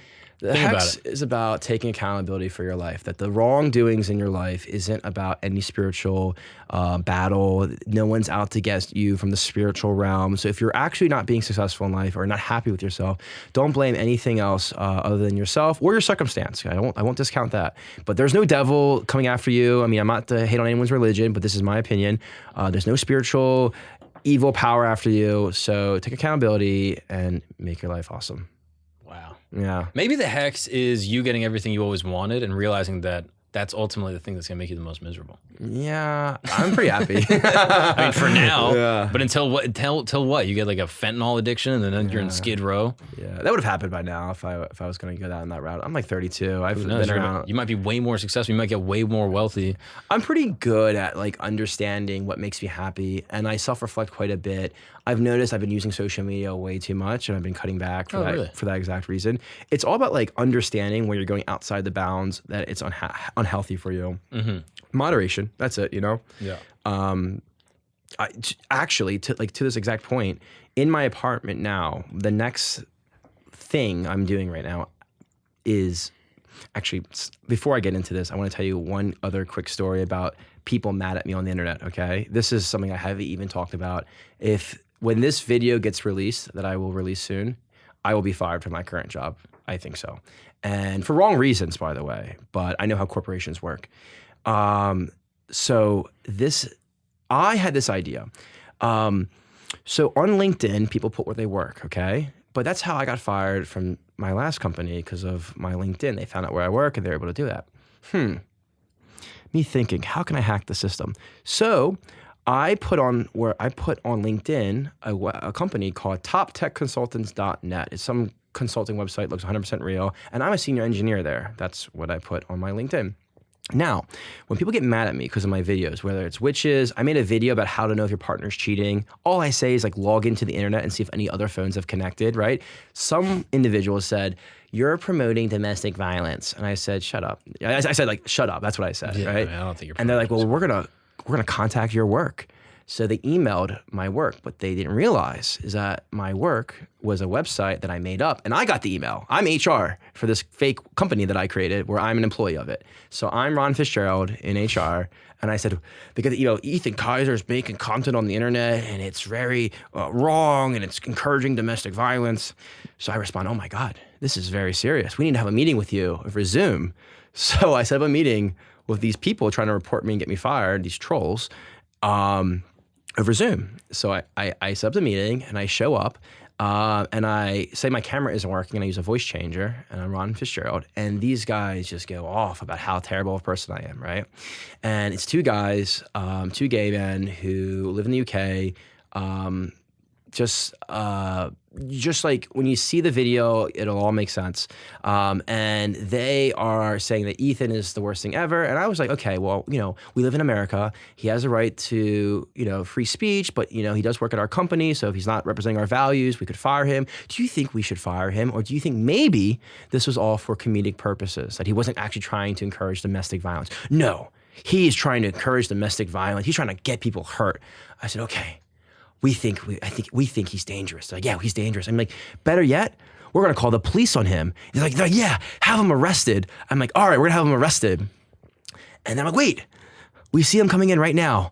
The security is gonna get them. And I play a clip, and it's like a cop clip, a real cop clip. Get on the ground. He's gotta go. And their faces are just like, they thought I just got killed. Okay, and they're like, and I turn the camera on. It's me. Surprise. And they're like, they screamed, I go, it's me. And then I talk to them like a child. I say, you guys, you may have a moral code that you believe in, but how dare you try to ruin someone's life? Shame on you. Shame. Do you not believe in comedy? Do you not believe in free thought and expression? I can make comedic values and jokes that you may not find funny, but that's for you to turn off or not watch or block me, but not go and ruin my life. Where do you get off on this? And I just talked to them like a child. And they said, we don't regret anything. We don't regret anything. We don't regret anything. I go, you know what? Shame on you guys. Shame on you guys for taking advantage of a situation where in a real alternate sense, you could have had me fired from my job simply for wanting to be what I consider to be a performance artist on the internet. And I think they may have thought about it for a few more seconds about why they were wrong. Or maybe they knew they were wrong. Or maybe the internet, when they see my video, will tell them they're wrong. But whatever. Wow. Yeah. I mean, that's devilish. Of them, yeah. For sure. Well, yeah, I think it's fucked up. I mean, you see this all the time where like people will try to get people fired. Like it happens with like podcasts, social media influencers. They have a financial stake with different companies and people say, I don't like what you said. I'm going to put social pressure on this company. Yeah, so I have like a company now where a lot of large creators use my fake company as their employment, and whenever they get hate mail or whatever, I just field it and I just look through it. I'm like, is there anything here that's actually actionable, like dangerous? People are going to go after you. And one of the things I'm starting to do now is that there's all these sites where they have like personal information, like find Ethan's name or find Ethan's address or whatever. So in a lot of senses, I've actually made it so that my own information there is some sites that have some version of it. They found it from a website or my phone number or whatever. But I've also made it so that the systems that find this information will probe and find a lot of new information that's wrong. And these are real phone numbers that I have. So essentially, if someone tries to call it or someone's trying to like stalk you or whatever, my quote unquote company, it's almost like a counterintelligence company. We can actually pick up. So if a famous girl is getting, she wants to put on her LinkedIn that she works for one of my fake companies, and she gets like a lot of harassment from someone who's like jealous of her, or someone tries to look up her number on one of these like websites. These websites might have the fake numbers that I've generated and that I've kind of like put out there for these systems to pick up on, and then we can see what type of like stalkers are coming after her, are going to text her, are going to find her before she even has to deal with it. You see what I'm saying? So you can put out a lot of fake information as almost called, this is a hacker term, honeypots, and then the bees who take the honey are ultimately in this scenario going to be the victims. They're the ones that we can capture and see, what their deal is. This is something I started on a very small scale, but I think the market's massive. It's almost a sense of adding a layer as for your social media like safety that social media companies can't do. So like a use case of this would be like a mommy influencer that is posting that she's feeding her kid like formula or something. And then there's a group of people on the internet that thinks that's inhumane, you should be breastfeeding, whatever. Not something that's actually criminal, but just creates some type of anger on the internet. For sure. Or it could be like vegans versus like meat eaters, etc. And so then they reach out and they say, they find the company through LinkedIn, they write an email to you.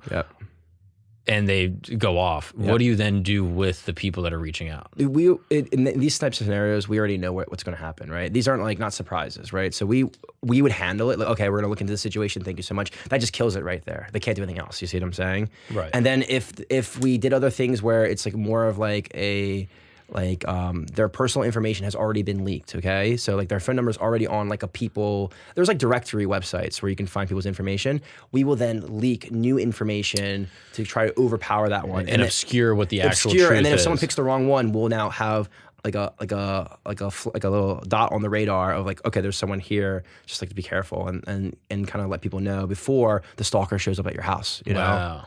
And that's interesting. All came from these idiots in the UK that try to get me fired. I came up with a really lucrative new business idea. Now, these guys specifically, they were only mad because you said how to see if someone's cheating, check your Wi-Fi and see if other phones connected. That was the whole video. That was the whole. And guess what? That audience that watched that video was like 70% female because I was playing into this narrative of like the crazy girl. Like that's like a narrative. It's like a character in a sense. I mean, like, women are more concerned than men about like emotional infidelity. I'm not going to say women or men. I think both people care. But this idea of like the crazy girl, I do this to go through his, that's a trope. It's funny. It's a trope. I played into that, right? All my audience was like female. I was like, wow, It's just like, some people I just think are just losers. And these two are definitely cases of that. Interesting. Yeah. And you said that there was another video. Is that the one that you were talking about? So that video is, I'm sorry, I'm confused. That video I haven't released yet. I'm going to release it, but I'm still getting like emails all the time and I'm having too much fun with being fake HR. It's a lot of fun. Yeah. Yeah. Do you have more unreleased videos like that or unreleased social experiments like that? Yeah, I have like, a number of one. I have one really big one I'm working on right now. This one, if I do it correctly, I think it could take me to the next level when it comes to like YouTube and formal media. Is this the one that'll get you fired from your job? Or that was the one that'll get me fired from my job. And why are you so confident that'll get you fired? I'm not saying it will for sure. I just know that my job currently is very particular about PR. But they're in a tough situation because of they're not really against social media. They really can't be. So long story short, I think pretending to be HR is an area where it's like very bad.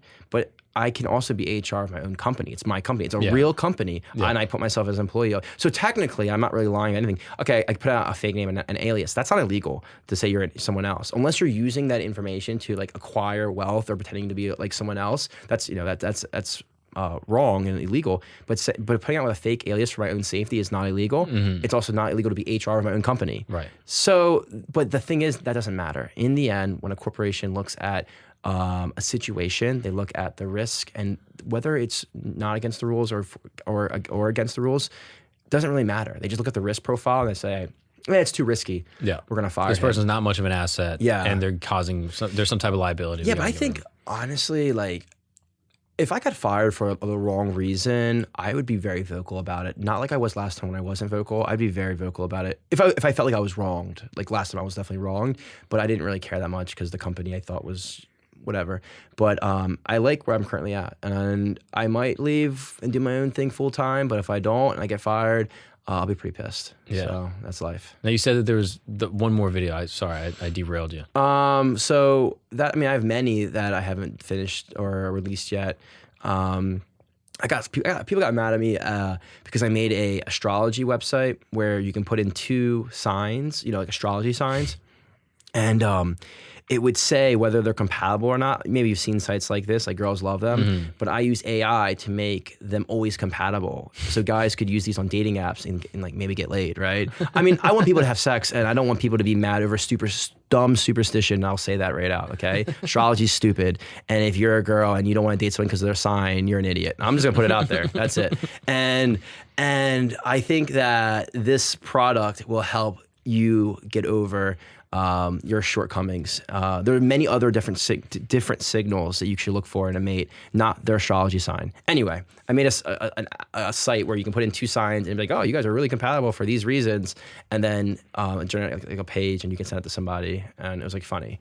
I don't make any money off that. I just did it purely for fun. Okay, what other ones? These are fun. They're very clever. They're kind of like jokes in a way. Yeah. Like they kind of function as like in the way jokes kind of function. So that's what I'm trying to say. Like, when I make this content, I'm not a comedian, but people sure as hell laugh. So I don't know what that is, but they think it's very funny, and it is funny. I would say, like, you've seen Rick and Morty. Yeah. I think there's some like appreciation and like cleverness to like over the top solutions to like common problems. Like here's a common problem everyone faces. Here's my over the top, over engineering solution. Yeah. That's funny. Yeah, we brought up Nathan Fielder before. Yeah, exactly. That's what he does. Nathan for you is like exactly that. Exactly. Like, hey, we're gonna have a psychic company or a psychic to promote the psychic. It's gonna put a billboard downtown Los Angeles saying, Maria Hernandez, I have a message for you. Because Maria Hernandez is the most common name in Southern LA. Oh, that's so smart. Right? Like clever, really, really brilliant. They brought up 5 Maria Hernandezes came in, they got psychic readings for free, and like that was the episode. That's so funny. So good, right? Yeah, it's so smart. I love that. He has 1,000, like just like that, where it's like, oh wow, that's a really like Dumb Starbucks. What a good idea. Dumb Starbucks was great. I did my first viral video on TikTok, I think was so this is crazy. I've never even talked about this. People probably forgot about it unless you're OG. I made it look like I won the lottery for $3 million.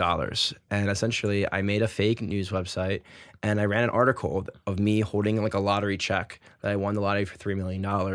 And essentially the story was, and this is a true story, a girl I was dating in New York City, COVID happened. I moved into Florida, she moves home. We kind of like broke it off. We kind of didn't, but she ended up hooking up with one of my best friends. Okay, kind of like fucked up. You don't do that to your friend. Of course. I don't talk to her. I don't talk to him. They're dead to me. I don't care. But I saw an opportunity, and this wasn't really about like revenge, as it was my own opportunity to take advantage of a situation that was wrong to me. So I made a site, and I made this like thing about me winning the lottery. I posted on Instagram. And at the time, Instagram, I had more followers on Instagram than I have on TikTok. I had like no followers on TikTok. So I go on TikTok and I say, hey guys, listen, no one here knows me. It's like a brand, like TikTok's like a new school. Like I'm new here, okay? And I need your help because I made this thing and this girl cheated on me or whatever. We broke up, whatever.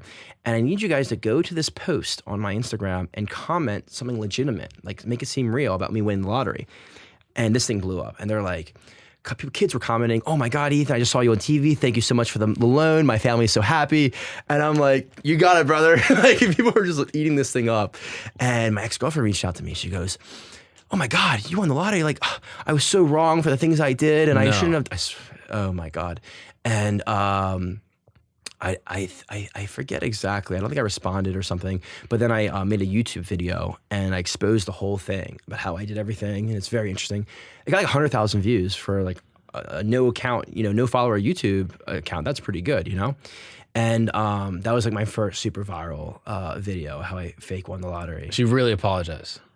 She really apologized. Oh yeah, she was Wow. like, yeah, and it just shows you like this kind of like probably gave me the inspiration for the fake fame app because I was just like, look how flimsy people's loyalties are. They're loyal to their own interests.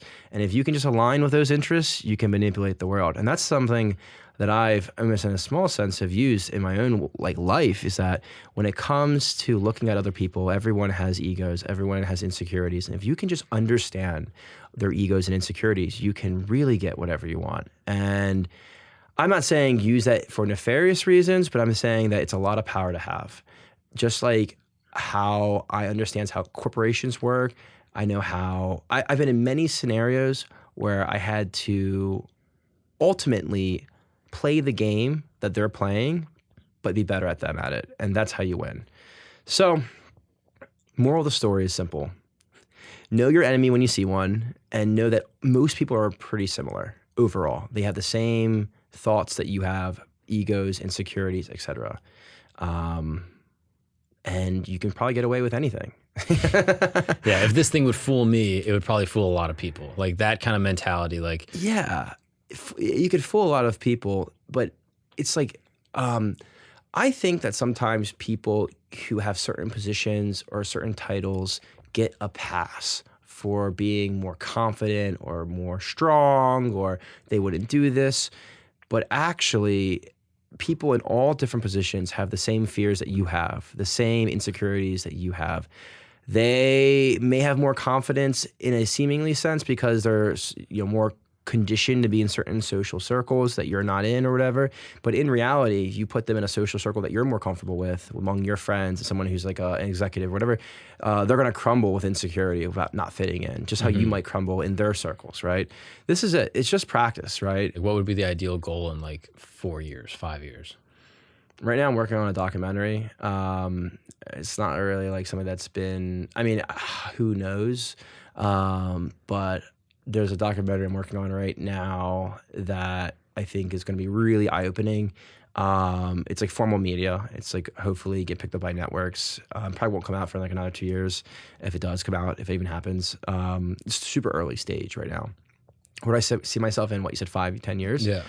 Married with kids, hopefully. I want children, and I think that maybe I'll have more of a social media following, but I also could see myself not being like a big influencer. I really like building products, like building cool concepts, building companies, building apps, etc. So I see myself in 5 years either continuing to build products and making content. Maybe I'll go all in on YouTube and try to like build up to be this massive YouTuber or content creator. Maybe this will be like, this podcast will be will be titled Unreleased Podcast or Forgotten Podcast with Ethan Kaiser. I mean, probably not, but that'd be cool. Maybe someone will title that if I actually do anything with it, social media. I have, 1 million followers on TikTok and 250,000 on Instagram, and I think like 250,000 on YouTube. And these are just like, you might hear that and be like, oh, that's big numbers, but I'm irrelevant. I'm irrelevant, and everyone else at my level is irrelevant. People who think they're relevant at this number is just very mistaken. I think where I go with this is I will just continue to make content that I enjoy, hopefully share a message that resonates with people, continually build products that people like and have fun with, hopefully make society better if I can, but also I have to laugh, and I love irony, and I will make ironic moments every time I can. That's really what it comes down to for me. Okay. No, I'm sorry, go ahead. I have more products that I'm building. I have an app that I have an app that I made that got 7 million views when I made a video about it. It was monumental. Employees at TikTok reached out to me because they thought it was so funny, okay? And what was the app? It's still in the App Store. I don't promote it, and I think I will at some point. Maybe this will be more successful than my fake live app. I just haven't got around to doing it. Have you ever wanted to know when someone you like is single within 5 minutes of them breaking up with their significant other? Well, I have a solution for you, okay? I built an app that tells you when someone is single within minutes. And also I can tell you if they're fighting and they're not broken up yet, but they're fighting. I can tell you that as well. So the way I do it is very simple. This is very clever. It's extremely simple. People will say, what's the biggest indicator that somebody's single? It's going to be whether they delete photos of their boyfriend or girlfriend. Did they unfollow their significant other? Did they delete unfollow? photos? Are they putting up inspirational quotes? So the unfollowing thing, you can't do that from a tech perspective. Like Instagram would not allow that if you were trying to scrape that information. It's just too much information to scrape. Instagram would block your app or whatever. But I made a product where you just give us the URL of a photo and we'll tell you when it gets deleted, okay? And what happens in the end is that people will delete photos of their significant other and then put it back up an hour later. So we track all this, okay? You're like, oh, they had a fight. They're back together now, but things aren't doing too well. So you can use this information for however you want. But I thought guys would use this app. I thought this was like an app for the boys, like whatever. It is not. Oh my God. The predominant user base is all female. They all want to know what their exes are doing. They all want to know what celebrities are dating who and when they break up, etc. So they're tracking all this information. The app is called Rebound. If you want to rebound. I mean, that's very clever. So you are manually putting in a photo, like let's say a celebrity use case, right? Yeah, like there's yeah. two celebrities that are dating, Yeah. you manually put in the photo, and when that person deletes the photo, You get like a notification, like a push notification. wow. And you know about it in like within a few minutes. So you're like the first to know. And like before TMZ can even report on it, you know. Oh, wow. I'm already, and then like, so I did this study of like, there was a trend, there was a sound on TikTok where girls would post their soulmates, how I met my soulmate, blah, blah, blah, blah, blah, blah. So I took the 500 most popular videos and I put them in my app and I tracked how many of them broke up over 6 months. 40% broke up over 6 months, by the way. And I would then DM the girl. I know it sounds kind of shady, but it was for the video. So you get a pass in social media if it's for the video, a little bit. I DM the girl like, hey, what's up? I love your content, you know, whatever. And if you do it within a few minutes of them deleting that photo, it's like a 70% response rate. It was like, wow, okay. So timing matters more than anything else about Riz. Timing, that's the most important piece. Yeah. Yeah. Wow. Yeah. That's very clever. Thanks. Yeah. And that one's that's still in the App Store. I don't even post about it. I should really, it's called Rebound. What other products? I mean, how many more are there that like you haven't so many. discussed? Oh man, I have to think. I built a AI that talked to 50,000 girls in New York. It's a great video. Can you Yeah. explain that? How did you my talk to God. 50,000 women or 5,000 girls at the same time? 5,000 girls at the same time. It swiped on 50,000. So this is actually 2018. We're going to go back a little bit. 2018, Hinge did not have the same security features it has today. So doing this today is not possible, okay? But in 2018, I reverse engineered Hinge and I made it so that I could swipe automatically on everyone. However, there is a much deeper story than this, okay? So what I did was I made one account and it said no to everybody, okay? And what happens is, not to get too technical, but my program could see the photos and the users and we would store all their information in a database, okay? Just think about this. We store all the information, okay? And one thing I noticed on Hinge was that, you know what a shadow ban is? Mm-hmm. I got shadow banned, I think, at some point for something. I don't know, maybe I said something wrong or whatever. I got shadow banned. And I noticed on Hinge, I was seeing all these super attractive girls, and I swipe right, but I never get a match. And I said, oh my God, those bastards at Hinge will shadow ban you and then only show you the most attractive people, and you can't interact with them. So it's like a tease almost, right? That's how they punish you, okay? This is how it used to be in 2018. So what I figured out was like, okay, every account, again, not to be too technical, every account has like an ID number associated with it. So if I just like took the shadow ban account, said no to everybody and stored that information, that ID number, I could create a fresh account that actually is working, that isn't shadow banned, and programmatically swipe right on only those IDs, only those users that are attractive, essentially. And I was able to pick the like 5,000 match with like the 5,000 most attractive girls that I could match with in New York City. And I built an AI based on the personalities of Patrick Bateman. So I took movie quotes from American Psycho and movie quotes from James Bond, and I used an AI to speak on my behalf using movie quotes. And I also added some other like basic, like, hey, how are you, like basic stuff, but then most of it was movie quotes. And some girls really liked like the AI, and they offered their number, and it was just a really crazy experience, yeah. And I was walking around New York City. I had no social media at the time. This is just something I did on my own for fun. Looking back on it, I just thought like I could hack this. This is kind of cool. And I was walking around New York City and a girl would be like, oh my God, Ethan, we matched. I'm like, oh, So the thing is, you didn't really match with me. It's an AI, but yeah, nice to meet you. Like, it's very funny. They were always freaked out by that. Yeah. No, I can see get that a lot being of disconcerting. I didn't get a lot of dates after I told them, but I mean, that's wild. And so you were basically swiping like manually before to figure out like which IDs you wanted to swipe on? No. Programmatically. So when How did you identify which ones were attractive and which ones weren't? I got shadow banned, right? So they count. I got shadow banned. You're only going to see data. So you were just taking the 5,000 or however many that you There might have been more approved? than that. There's probably way more than that, like 50,000 Got it. in New York City. And I swiped no on all of them. So you have unlimited no's. You only have so many yeses until you have to pay, right? Right. So unlimited no's, I'd store the information, create a fresh account, and then only swipe based on that information using code. And that was it. Wow. Yeah. So that's how I figured it out. And then I built an AI to talk on my behalf. And now, was it your picture that they were it was my swiping picture. on? Yeah. That's hilarious. I'm not going to catfish people. What do you think I am? A weirdo? Yeah, I'm just going to build a robot to talk to them. Like, I'm not going to. Dude, I mean, I met some people, they're like, you're so much more interesting on your profile. All right, well, fuck you. Yeah, you were way better when you were James Bond. Yeah, when you were way cooler. All right, well, it's just Ethan. Wow. Yeah. And so how long did that go that this AI was talking to these 5,000 girls? It did it all in like a day. I mean, in one day. And then I opened my phone the next day and it was just matches, just like thousands of matches. My phone would like heat up, it like crashed a couple times. I couldn't keep up with it. And it was crazy. Yeah. Wow. So, yeah. I mean, I remember thinking to myself like, damn, I wish I had social media because this is a great story. And then one day, like I actually had social media for a while. I'm like, let me tell this story. I tell the story and it gets like 10, 20 million views.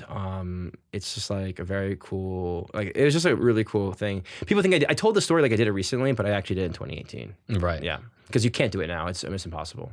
Just the back end? Just like security protocols. You couldn't basically run a code to Yeah, do like I was swiping automatically on everybody and they weren't flagging that.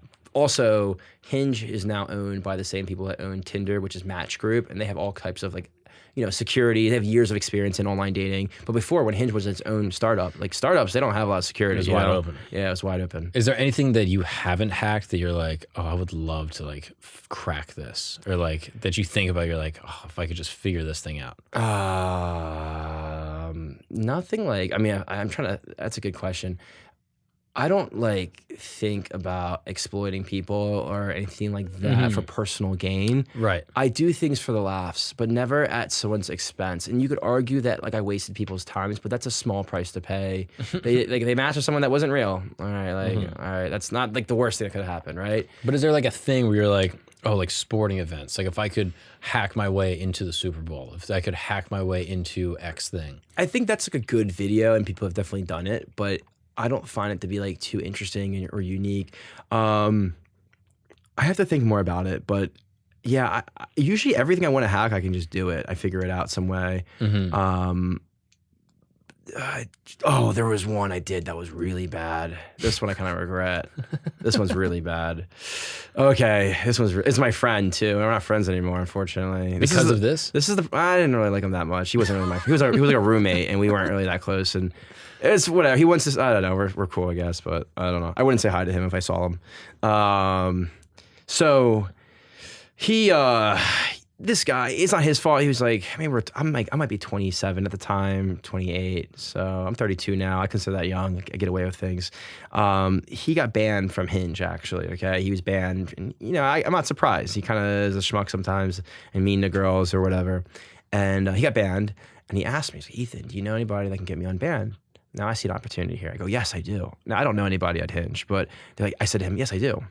I said, my friend Adam can help you. And I went on GoDaddy and I made an email account, adam@hingesupport.com. Hingesupport.com is a website no one owned. I just bought it, made an email for it. I said, email my friend Adam. So he's like, okay. So he emails Adam at Hinge. Had no idea. Emails Adam at Hinge support. Hey, I got banned. I need Hinge because I'm an alcoholic and I use it to meet girls. Otherwise, I'm too nervous at bars or whatever.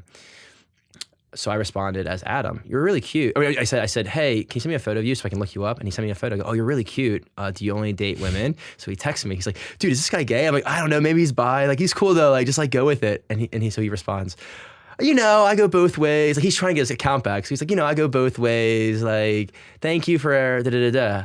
And I go, okay, I looked at your account and you have a black, you got black flagged, which is the worst kind of flag. So he's texting me, oh my God, I swear it's this girl that probably did whatever.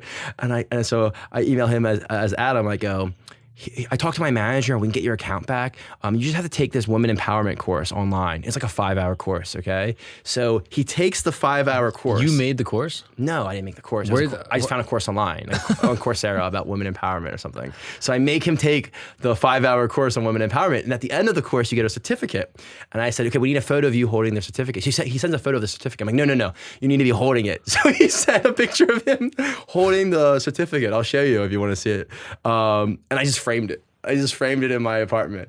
So he came over, we're having a pregame, and he saw it, and he got so mad at me because he didn't get his account back. And I mean, that's actually a pretty good prank. It's like really funny. I don't feel that bad, but we don't talk anymore. He got pissed about it. He was mad about that. Oh, yeah. That's pretty funny. It's really fun. I mean, like, I got him pretty good. It's pretty good. It's pretty good. Yeah. Do you care about being disliked on the internet? Like you touched on who doesn't like me? This is news to me. But like you touched on this briefly before. I can tell you right now, the people, yeah, I do care if certain people don't like me. I think that sometimes if I respect someone, like Elon Musk, like if he didn't like me, I'd be like, oh, that's kind of annoying. Like I thought he was kind of cool. But like other than that, I'm happy certain people don't like me. Like people I consider losers, I don't want them to like me. Like the people, the things they like, I don't like. So don't like me, you know? It's very normal. Like I say loser, I don't mean like people who are low income or people who aren't happy with their own situation and want to do more. I'm talking about people who are resentful of their situation and blame everyone other than themselves. You see? No accountability people are losers. That's what a loser is, someone who doesn't take accountability. So if you're someone who blames everyone, all your problems on other people, okay? I don't care what your situation is, like, I think most people can figure something out and try to improve and take small steps and go in a certain direction. But like, it's free to take accountability. And I understand people have tough situations and it's very difficult, and I understand. But success to you may not be at the highest level. Maybe just your success could be just getting a stable job, right? And then you go from there. I respect people who do that. I don't respect people who are outwardly blaming everything, and these people are the biggest users of social media, by the way, because believe it or not, most audience on social media, it's a cheap form of entertainment, which is fine. That's what that's the industry we're in, right? But the majority of users at the highest level are people who can't afford other forms of entertainment, right? So you have an audience on YouTube and TikTok and Instagram that overall, as a whole, have less income, like ratio-wise. So in other words, like more wealthy individuals or middle class are not on social media as much as lower class, from a financial perspective, are on social media. Is that true? It is true. They have the highest numbers, right, of usage. So because it's free, right, and it's free entertainment, right. So you have to, like, for me, I love a story of people who are working their ass off to be better themselves. But if someone is actually, like, in my book, a loser, like very much unaccountable for their own actions, I'm glad when they don't like me. I'm happy they don't like me. It's a good sign. I don't want them to like me because I don't actually make any opinions on the internet, believe it or not. This is the only place I've ever even made half opinions. I don't think I've made many opinions here about life or anything. You said horoscopes are stupid. Horoscopes are fucking dumb. And I haven't, that's a fact. But like, I don't make any opinions really on social media. I just like do things without saying it, right? I do this like, I do like this expose of like use my fake live app to like get girls to like think I'm really cool or whatever. But I'm not necessarily saying, I never say these girls are gold diggers. I say, look, people have changed. And I do that, it happens. People did change, right? But, you know, some people might internalize that as if I'm making an actual statement. I never make statements because I feel like people can misconstrue your words or whatever. So I leave it open-ended. So yeah, to the point, those types of people who don't like me, I don't want them to like me, and the witches don't like me. So the witches don't like me, that's fine. I'll accept that the witches don't like me. But if you're like a normal person and like you're, you know, trying to better yourself, I think you might like me a little bit, or you might find some of the things I do funny. If you can laugh at yourself, you're probably well ahead of the majority of the population. Most people can't laugh at themselves. They're too insecure. So if you can laugh at yourself and you're kind of accountable and like you're like, yeah, I might have had a shitty situation, but I'm gonna do the best I can. I like you. I like that person. Yeah. Yeah, that's a cool guy or girl. But you're not like frustrated if like there's hate comments, like assuming that they're completely fallacious or they're saying like, oh, this guy's an asshole. It's just like. Well, I could say no to that, but I rarely see them, and I'll tell you why. I've built things around my social platforms to prevent them. So I don't know if I want to give this away. It's too crazy. I have a video coming out.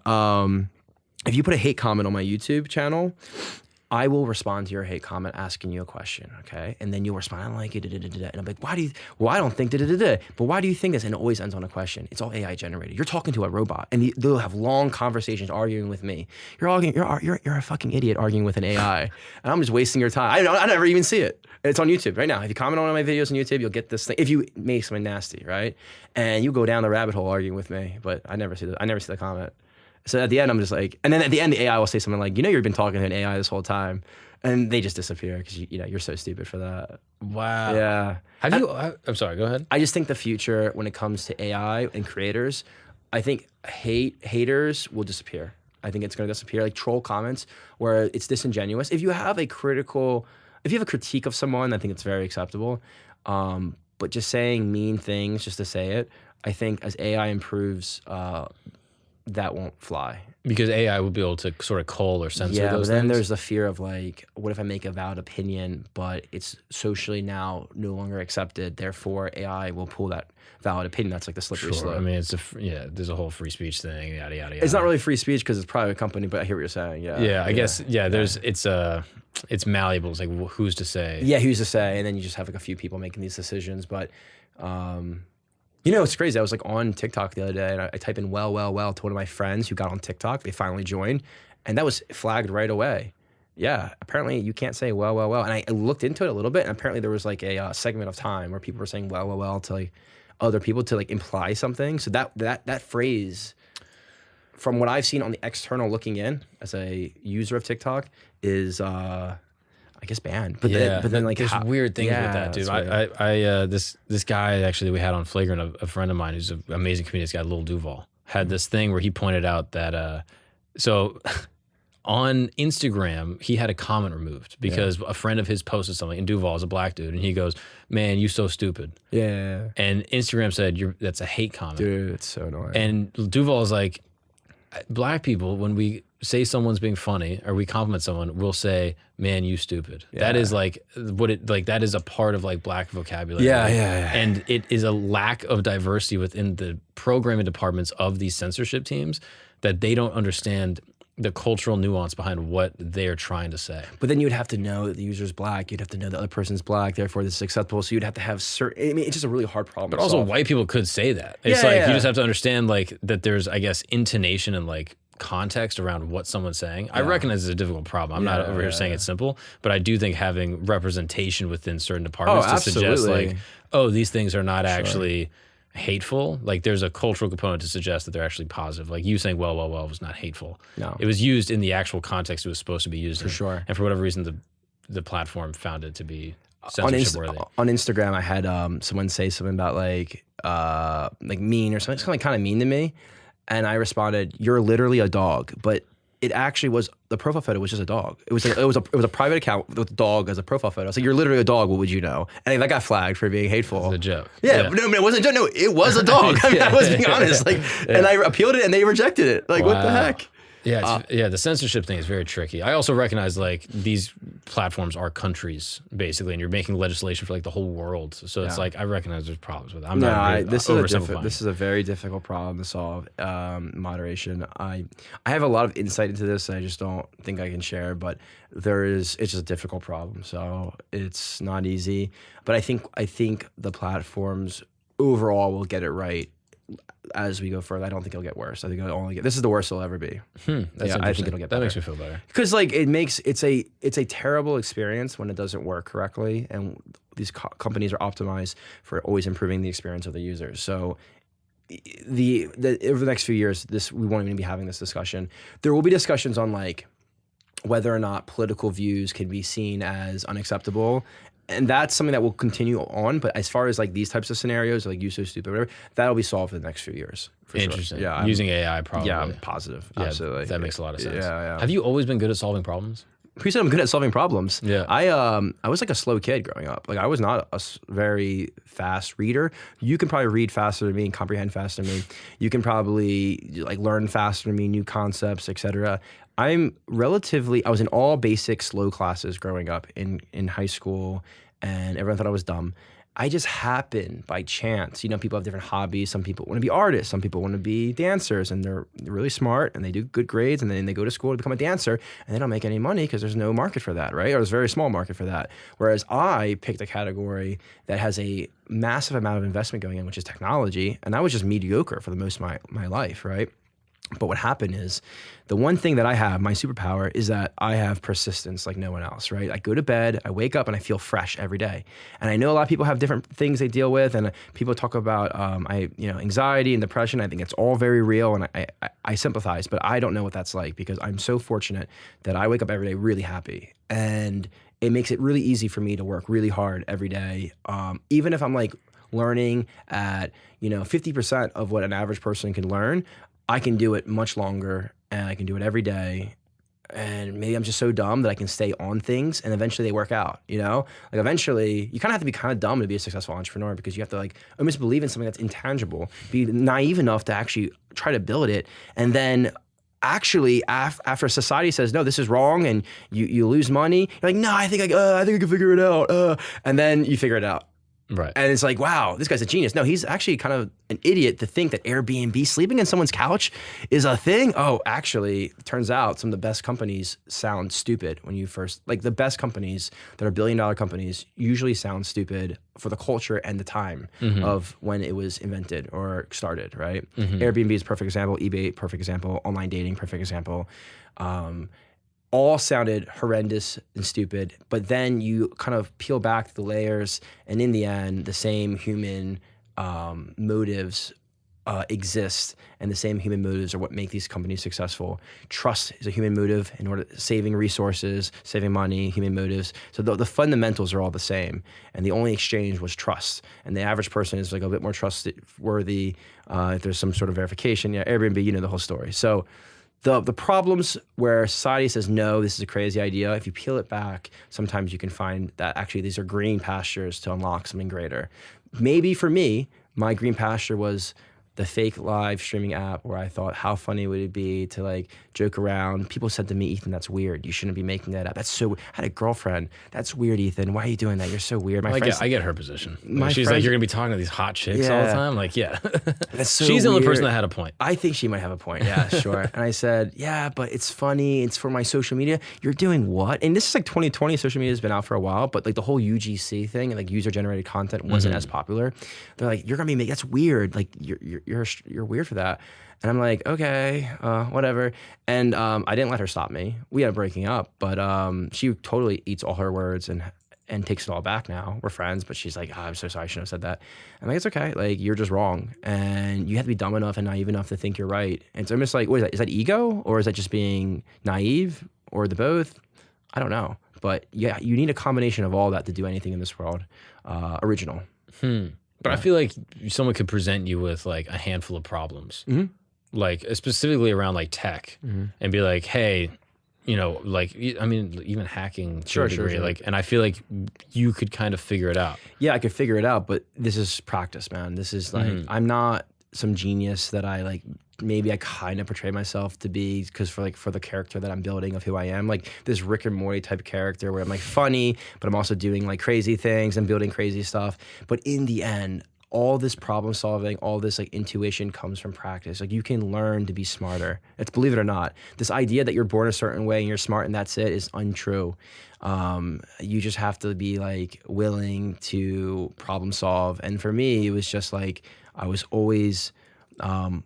always liked computers, so maybe I had a natural knack for technology, and that's associated with being smart. If I was really good at dancing, and I like knew dances really well, and I was a master of dancing, or I was a construction worker, and I used to do construction actually for high school, all throughout high school, and I was installing AC units in schools, and I was swinging doors and hanging sheetrock, and I got really good at my craft, and I could saw and hammer. society may not say that person is like, a genius because they're so good at what they do, but by chance, because I happen to work with computers and I have the same level of skill set relative to my field that someone else may have in the construction field, that now I'm seen as smart. When in reality, I'm just good with computers because I practiced for so long, just as someone else who could practice with a hammer. And it's just how society views certain professions. But I have more respect, because I did construction for a long time, so I respect the hell out of those types of people. And blue-collar workers all across America are what make this country great. So for me, I don't look at like my fellow peers that are like white-collar and when they act posh and as if they've accomplished anything. You've accomplished exactly what you should have for your career, and you get way too much credit than you deserve for most of you. And that's my opinion. Yeah. And you said you grew up in Maryland? I grew up in Maryland, yeah. And did you have siblings? I have a sister, and my mother immigrated from Spain, and my dad was a construction worker. And we grew up in Maryland, and I left at 17, and I was a wrestler my whole life. And I went to college to wrestle, Division I. And then after college, I was broke, living in the hood of Philadelphia, university area. I think it's called West Philadelphia, and I lived there for like 3 or 4 years. I was broke. I was broke. And my neighbor got shot in a drive-by. This was a dangerous area. I don't think my parents knew that, but I lived there, and I didn't have much money because I was running a company that ultimately failed, trying to help students not fail out of school and help them get their degrees, and mostly first-generation students. I tried to build this technology. I was trying to sell it to universities, but I did sell it to a bunch of universities, but just wasn't enough money. Then COVID hit, and I quit that. And that's you came up with the that's for doing social media. I came up with the app, and it's just like unrelentlessness. Just keep pushing. Don't give up, but also make sure the progress you're making is going to improve your life. Like progress, just to make progress, is just like white noise. Like I know people who will go into the office and work, get nothing done. Like you have to be moving in the right direction. If you feel as if I'll take social media. I have friends who are trying to get on social media, and he makes the same videos. He gets expensive equipment, and it's him talking to the camera, and he can't break 5,000 views, which to any type of person doing this type of stuff, it's not that much, right? He can't break 5,000 views. And I go, dude, you're doing the same thing over and over again. It's not working. It's not working for you. Well, this person can do it. Well, it works for that person, doesn't work for you. So I said, if you want to make a viral video, let's try something different. And I was just like, what's the meanest thing people say? He goes, oh, people say I look like this cartoon character. And it's like this like kind of like I don't know. And he kind of does look like him, actually.